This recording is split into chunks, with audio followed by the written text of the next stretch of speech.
Am I the a-hole for refusing to go with my 16-year-old daughter to her father's funeral? My ex-husband, my daughter's father, passed away 2 days ago at the age of 36. My 16-year-old daughter begged that I go with her to the funeral because she said she doesn't know anyone there and needs my support and guidance. I refused because I did not feel comfortable. And then seeing my former in-laws, it's just not worth the pain. Plus that her grandparents and her younger uncle that she adores so much will be there, so that is good enough. I also offered to have my brother drive her there and return her home later, but she refused and kept begging that I go with her. I told her no, and that I have my reasons, and that's it. She unloaded on me yesterday, calling me bitter and selfish, and said that my hatred for her dad is still there and is disgusting. I was really hurt I had an argument with her, but didn't punish her for what she called me because she's grieving and is processing her father's passing. I just cut the argument and told her to go upstairs. She went inside her room and refused to come out for lunch and dinner. My boyfriend tried to stay with her and get her to eat, but she refused.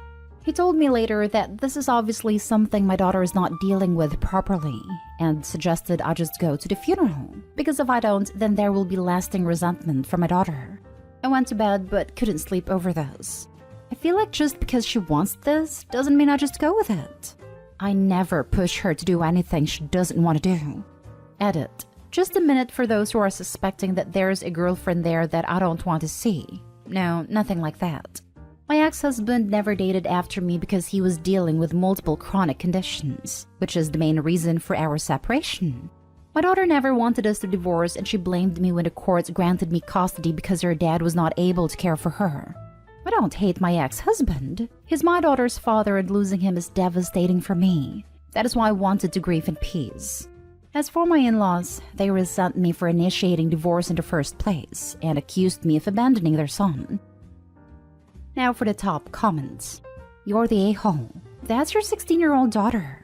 And you're just not willing to support her doing the hardest thing she'll ever do? You're not a mom. You just gave birth to her.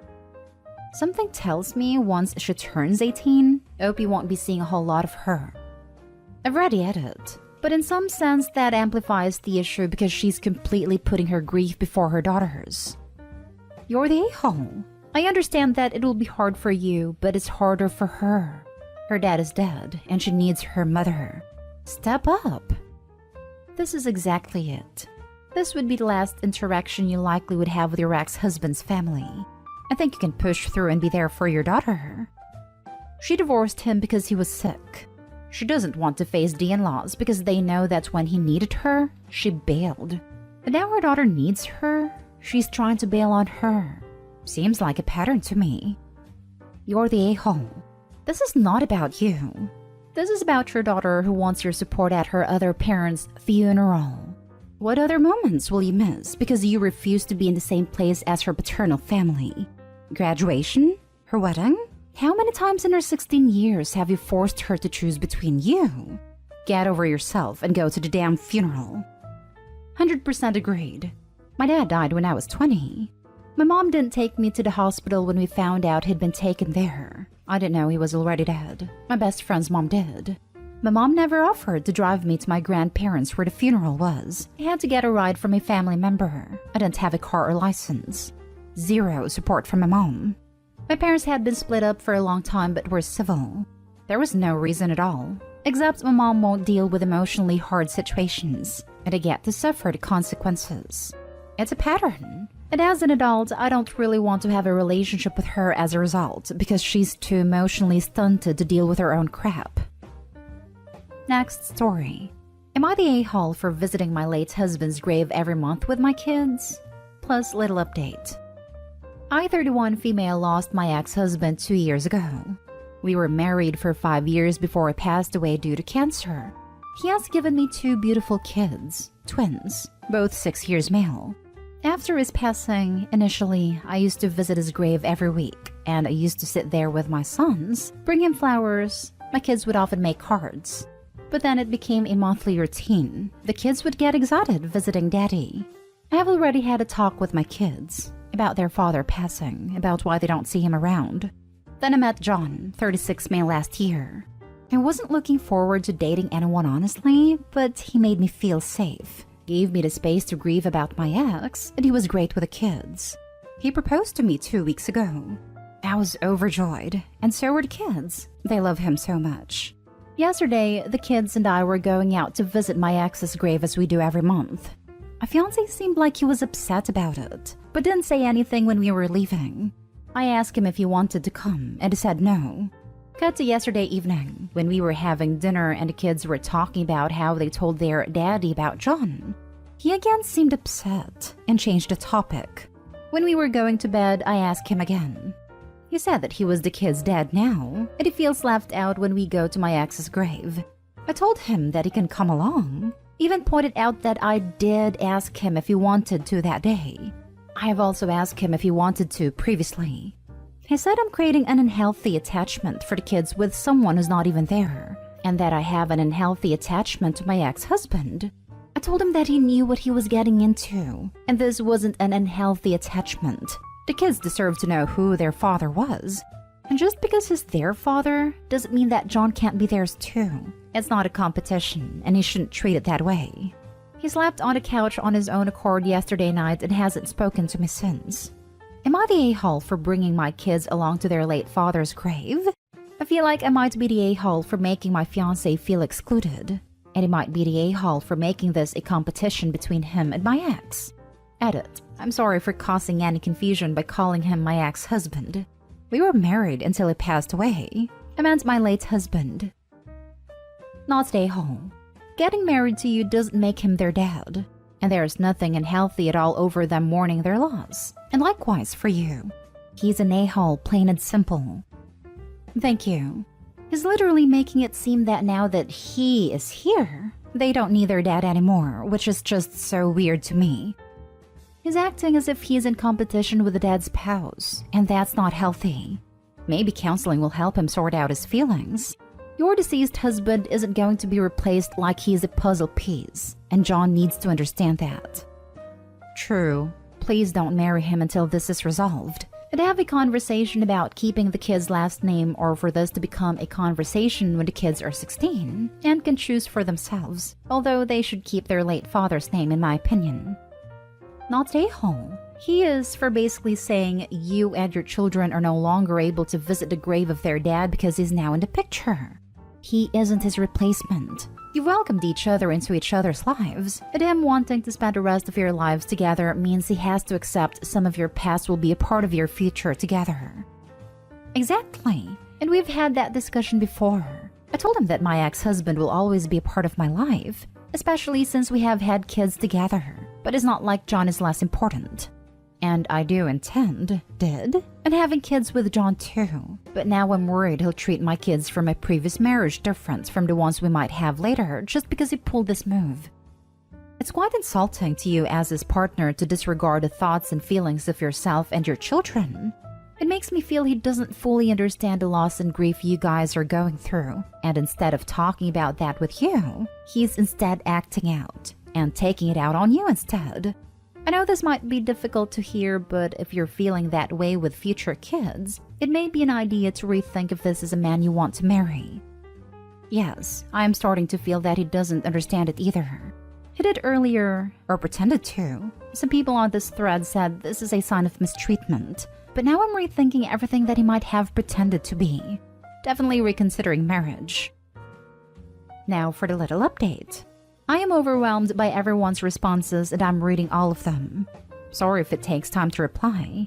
I really want to thank everyone for opening my eyes to this situation. A lot of you guys suggested that this is a sign of abuse, and I honestly didn't know that before. It's been overwhelming to come to this realization, but I'm glad I know this now before we got married.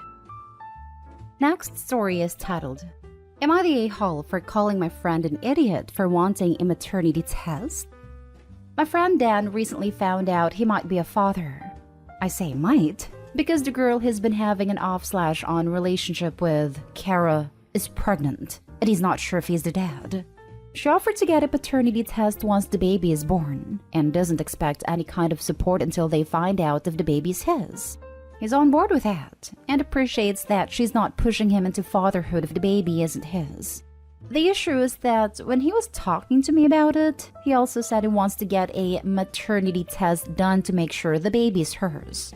Kara is visibly pregnant. We know she's pregnant because she did a maternity photo shoot and posted it on social media. So it's obvious she's not faking being pregnant. We've both seen her in person too, and she's most definitely pregnant. However, Dan believes that the baby might not be hers. I tried to explain to him that that's not how biology works, and unless she got an embryo implanted in her, then she's definitely the mother.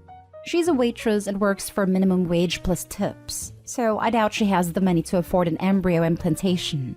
Plus, it's ridiculous to think that she'd do all that just to baby trap a guy who is unemployed and living with his parents at 32. Plus, he's never donated sperm. He's genuinely convinced that the baby might not biologically be hers, despite not only me, his mom, and our other friends explaining that that's not how baby/pregnancy works. He's still insisting on a maternity test and told me that I was being ridiculous and that I'm the one who doesn't understand biology, despite me studying to be an autopsy pathologist, which has required quite literally years of biology classes. I got fed up and called him a senseless idiot and told him to call me when he got his head screwed back on straight. Ever since then, he's been spamming my phone and has gotten a couple of our friends to spam me as well, telling me I'm being insensitive and he's just stressed about possibly being a dad. So, am I the a-hole for calling my friend an idiot? Now for the comments. You call them like you see them, and wow, his bulb doesn't have many lumens. That poor child. I hope it takes after the mother. Not stay home. I love that. I hope you don't mind if I steal that phrase. Well, how bright can the mother be? I mean, she slept with this guy. Not stay home. What the actual heck? That was my response. After the words came out of his mouth for the first time, I quite literally said, "What the actual heck are you talking about, Dan?" I have to know, what is actually theory about how the baby was formed? Let's take it at face value. Somehow it is possible she got pregnant from an egg that was not her own. How does he propose that this happened? But not the a-hole. What the heck? I've tried asking him his reasoning, and he tried to explain to me something about how when women's menstrual cycles sync up, it's possible for them to share eggs. It makes sense to him because Kara lives with 3 other women, and their periods tend to happen around the same time. He thinks one of her roommates could be the true mother. He also believed in telegony up until a year ago or so, but our friends and I were able to explain to him why that's not possible. It took way too long for him to understand it though. Now for the last story. Am I the a-hole for calling my wife a hypocrite for making our son do chores when he's sick but not our daughter?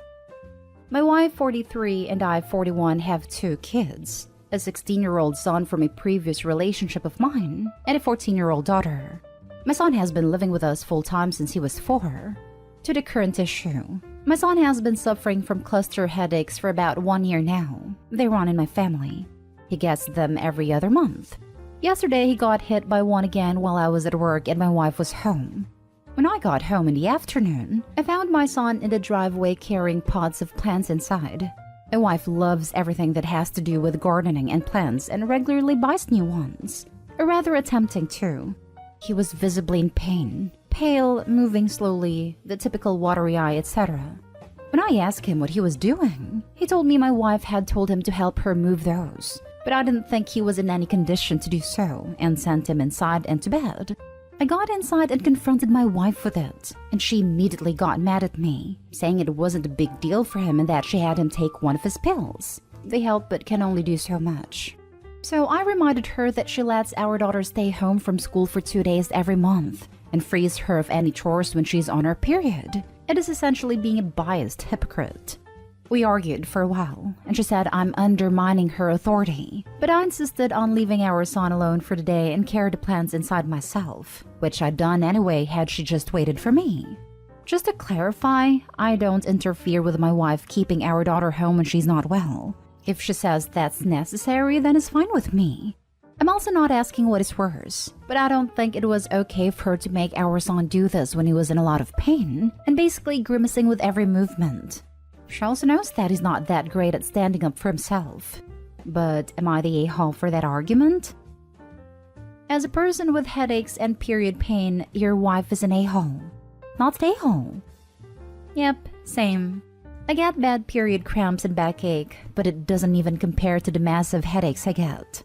When I have cramps, I can still move around, but when I get a headache, I just can't. Moreover, they're cluster migraines. Migraines need painkillers, a dark, quiet room, and sleep. Not manual labor. Not a-hole OP. Yeah, this isn't just some headache. This is bad enough that people have killed themselves to get rid of the pain. It's one of the most painful things known to medical science. Not a-hole, but your wife is. Seems to me like your daughter gets special treatment over your son. I know both are your children. Either she is sexist and thinks women are inferior to men, since the daughter doesn't have to do any chores because of her period, but your son has to do chores through cluster headaches. Or she has less respect for your son since she didn't give birth to him.